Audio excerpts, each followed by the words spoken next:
Assalamualaikum warahmatullahi wabarakatuh. Kami dari kelompok 11 akan mempresentasikan tentang bisnis startup, skill dan kompetensi atau keterampilan dan kompetensi memulai bisnis.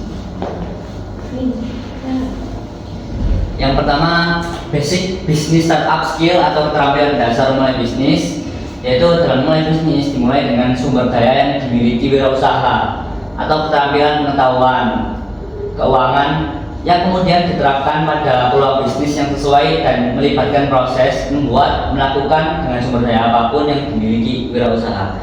Jadi intinya basic bisnis startup ini atau keterampilan dasar ini bisa atau wirausaha bisa mulai bisnis dari apa yang ada di tangannya. Lanjut. Nah, ini ada 7 keterampilan dasar yang harus dimiliki oleh wirausaha. Yang pertama, mengidentifikasi peluang bisnis.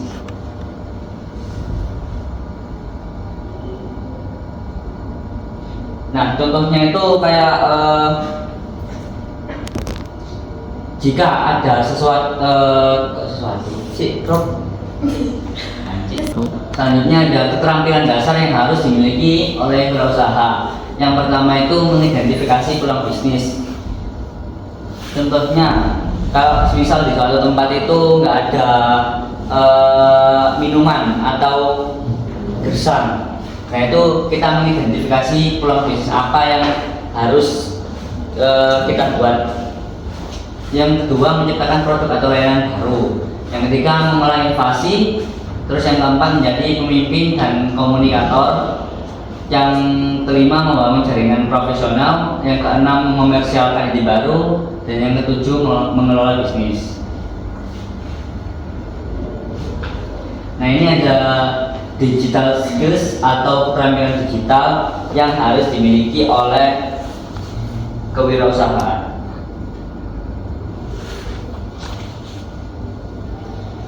Yang pertama, literasi informasi dan data menjelajahi.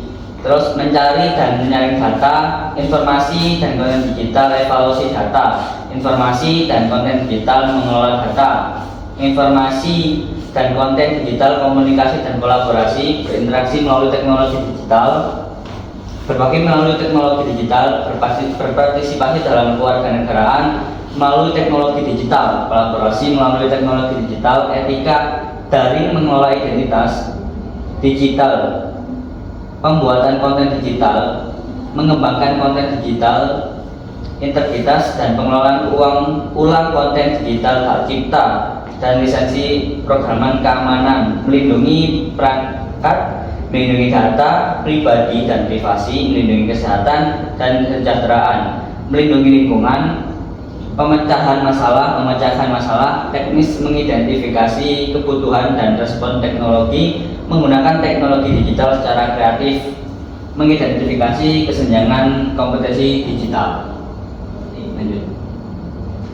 Nah, ini ada entrepreneur skill atau keterampilan digital yang harus dimiliki oleh entrepreneurship. Lanjut. Nah, ini ada pendekatan efektif untuk pengembangan keterampilan. Penrose 1959 menjelaskan bahwa keterampilan kewirausahaan dianggap sebagai kumpulan kemampuan unik yang hanya memungkinkan sebagian individu untuk mengenali dan mengembangkan peluang baru. Lanjut.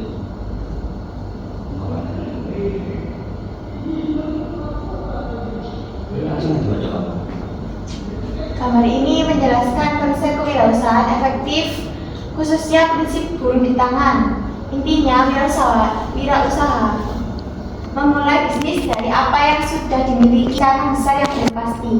3 pertanyaan utama ini adalah: yang satu, apa yang bisa saya lakukan, kemampuan dan keterampilan pribadi. Yang kedua, sumber daya apa yang saya miliki, seperti modal, alat, waktu, dan pengetahuan. Yang ketiga, ada apa yang terjadi di lingkungan dan jaringan, seperti peluang dari relasi, kondisi sekitar, dan kolaborasi. Proses ini bersifat dinamis dan berulang, menyesuaikan dengan kondisi yang ada.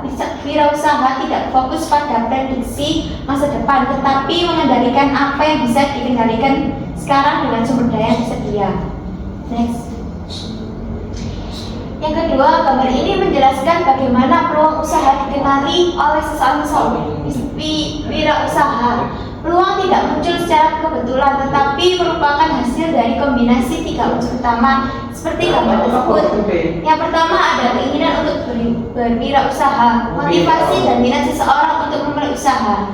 Yang kedua ada pengetahuan dan pengalaman, wawasan, keterampilan, serta pengalaman sebelumnya yang dimiliki.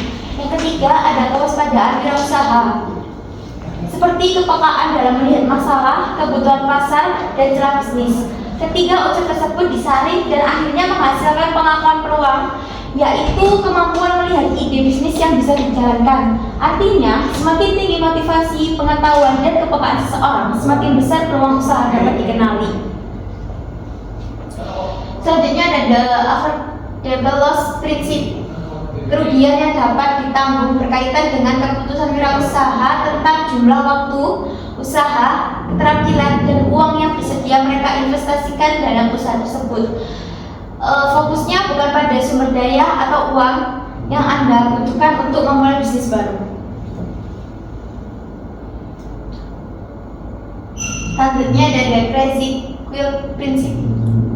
Prinsip kite pathwork juga mendorong wirausahawan efektif untuk bekerja sama dengan pemangku kepentingan lain, sehingga mereka dapat menciptakan peluang baru bersama-sama. Akibatnya, wirausahawan efektif dapat memanfaatkan peluang yang muncul daripada memiliki visi tetapi tentang cara mereka beroperasi di pasar. Selanjutnya ada Lemonade Principle yang seperti yang pertama, mengubah masalah inventaris menjadi peluang baru dalam retail laku.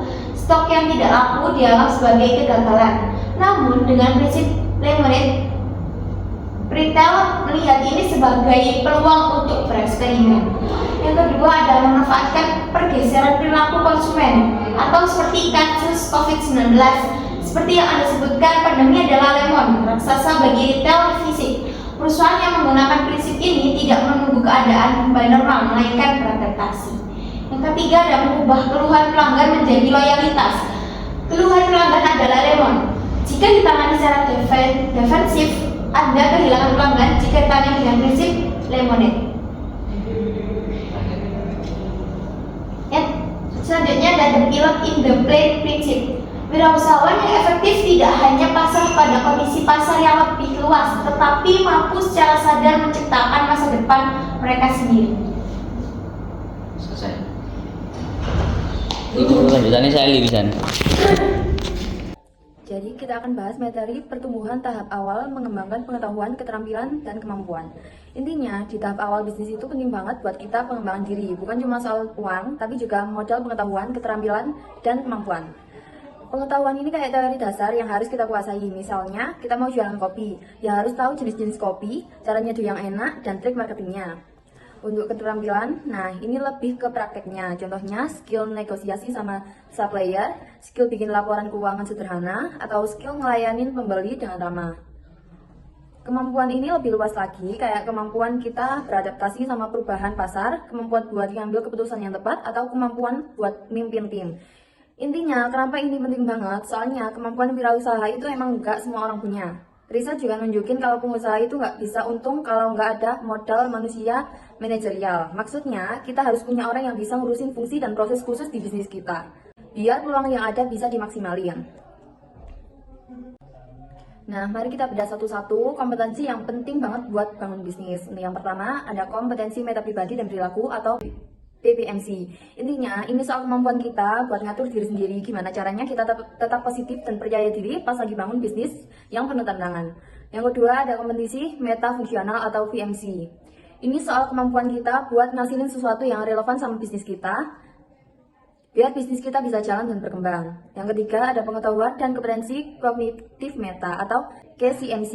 Ini soal seberapa banyak kita tahu tentang bisnis kita dan gimana caranya kita bisa nerapin pengetahuan itu ke dalam praktik. Yang keempat, ada nilai dan kompetensi etika. Ini soal nilai-nilai profesional yang kita pegang dan gimana caranya kita bisa bikin keputusan yang bijaksana. Selanjutnya, kita akan membahas memanfaatkan inovasi dan kreativitas. Jadi, kadang tuh tarik ulur itu penting dalam bisnis. Yang pertama, kebutuhan buat ngembangin keterampilan dan kemampuan fokusnya ke pengelolaan perusahaan. Ini tuh kayak ngurusin kualitas produk, manajemen keuangan atau uang, sama manajemen sumber daya manusia atau MSDM. Yang kedua, ada kebutuhan buat ngembangin keterampilan yang mendukung pengembangan produk, inovasi, dan kreativitas. Kenapa bisa ada tarik ulur? Soalnya kadang itu kita terlalu fokus sama yang nomor satu, yaitu gimana caranya kita agar bisnis berjalan lancar. Jadi kita lupa buat mikirin gimana caranya bikin produk baru yang lebih keren, atau cara promosi yang lebih kreatif. Oke, selanjutnya kita akan membahas cultural entrepreneurship atau budaya perusahaan. Jadi, budaya perusahaan itu kayak DNA-nya bisnis kita. Ini bisa bikin bisnis kita beda dari yang lain. Dan ini juga yang nentuin gimana cara kita kerja, gimana cara kita berhubungan sama pelanggan, dan gimana cara kita ngambil keputusan. Yang pertama ada kemampuan retorika. Ini soal gimana caranya kita berkomunikasi dengan baik itu secara lisan maupun tulisan. Kita harus bisa nyampein pesan yang jelas dan meyakinkan, biar orang lain ngerti apa yang kita mau. Yang kedua, ada manajemen kesan. Ini soal gimana caranya kita nampilin diri kita ke orang lain. Kita harus bisa kasih kesan yang positif dan profesional, biar orang lain percaya sama kita dan bisnis kita. Yang ketiga, ada emotional sensitivity atau kepekaan emosional. Ini gimana caranya kita ngertiin perasaan orang lain. Kita harus bisa ngertiin apa yang dirasain pelanggan atau karyawan kita. Jadi kita bisa kasih solusi yang tepat buat mereka. Untuk yang keempat, ada keterampilan politik. Ini gimana caranya kita berinteraksi dengan lingkungan sekitar. Kita harus bisa bangun hubungan yang baik sama orang lain, baik itu pemerintah, masyarakat, atau pesaing kita. Yang kelima, ada persepsi sosial. Ini gimana caranya kita melihat dunia di sekitar kita. Kita harus bisa ngertiin tren pasar, kebutuhan pelanggan, atau masalah sosial yang ada, biar kita bisa bikin produk atau layanan yang relevan. Yang keenam, ada kemampuan adaptasi sosial. Ini gimana caranya kita menyesuaikan diri dengan lingkungan sekitar. Kita harus bisa lebih fleksibel dan gak kaku, biar kita bisa tetap sukses meskipun ada perubahan di pasar atau di masyarakat. Jadi intinya, budaya perusahaan itu bukan cuma sekedar slogan atau visi misi yang ditempel di dinding. Tapi ini adalah nilai-nilai dan prinsip yang kita pegang teguh dalam menjalankan bisnis. Selanjutnya kita akan membahas cerita, keuletan, dan pemberian dukungan. Jadi intinya, gambar ini bisa menjelaskan gimana caranya kita bisa dapat dukungan melalui sumber daya buat bisnis kita dengan cara menunjukkan keuletan kita. Jadi kita nggak cuma minta-minta doang, tapi kita juga kasih lihat kalau kita tuh emang pantas buat dibantu. Jadi alurnya tuh gini. Yang pertama, kita harus menunjukkan tindakan kewirausahaan. Kita mulai dengan ngelakuin sesuatu, misalnya kita jualan produk dengan cara yang kreatif, atau kita ngembangin bisnis kita dengan modal yang minim. Intinya kita nunjukin kalau kita tuh aktif dan gak malas. Yang kedua, bikin cerita keuletan. Dari tindakan kita itu, kita bikin cerita yang nunjukin keuletan kita. Misalnya, kita cerita gimana caranya kita bisa ngatasi masalah keuangan dengan ide yang brilian. Atau gimana caranya kita bisa dapetin pelanggan baru dengan promosi yang unik. Cerita ini harus berdasarkan pengalaman kita sebelumnya. Yang ketiga, ada ketersediaan sumber daya. Nah, sumber daya ini bisa tinggi atau rendah. Kalau sumber daya gampang didapetin, ya kita nggak perlu terlalu susah payah buat bikin cerita keuletan. Tapi kalau sumber daya susah didapetin, kita harus bikin cerita yang benar-benar meyakinkan. Yang keempat, ada persepsi pemberi dukungan. Orang yang mau ngasih kita dukungan, misalnya investor atau mentor, bakal nilai cerita keuletan kita. Mereka bakal mikir, wah orang ini emang pantas dibantu nih. Soalnya dia udah nunjukin kalau dia tuh ulet dan kreatif. Yang kelima adalah tingkat resiko. Pemberi dukungan juga bakal nilai seberapa besar resiko kalau mereka ngasih kita dukungan. Kalau resiko terlalu tinggi, mereka mungkin mikir-mikir lagi. Jadi kalau kita nunjukin kalau bisnis kita tuh punya potensi yang bagus dan resiko yang rendah, mungkin mereka akan lebih kayak membantu gitu. Potensi dibantu itu mungkin meningkat. Untuk yang keenam ada respon emosional. Cerita keuletan kita harus bisa membangkitin emosi dari pemberi dukungan. Mereka harus merasa terinspirasi dan pengen ngebantu kita. Ini bisa disebut good feel atau perasaan yang kuat. Yang ketujuh ada respon kognitif. Selain emosi, cerita keuletan kita juga harus masuk akal. Pemberi dukungan harus bisa mikir dengan logis kalau bisnis kita tuh punya potensi yang bagus. Ini biasanya disebut evaluasi rasional. Yang ke-8, kemungkinan mendapatkan sumber daya. Kalau cerita keuletan kita sudah bisa ngembangin emosi yang masuk akal, kemungkinan kita bisa dapat dukungan atau sumber daya bakal lebih tinggi. Jadi intinya, kita dapat dukungan buat bisnis kita, nggak cuma butuh ide yang bagus dan modal yang gede. Tapi kita juga harus bisa nunjukin keuletan kita dengan cara bikin cerita yang meyakinkan dan membangkitkan emosi. Sekian, terima kasih.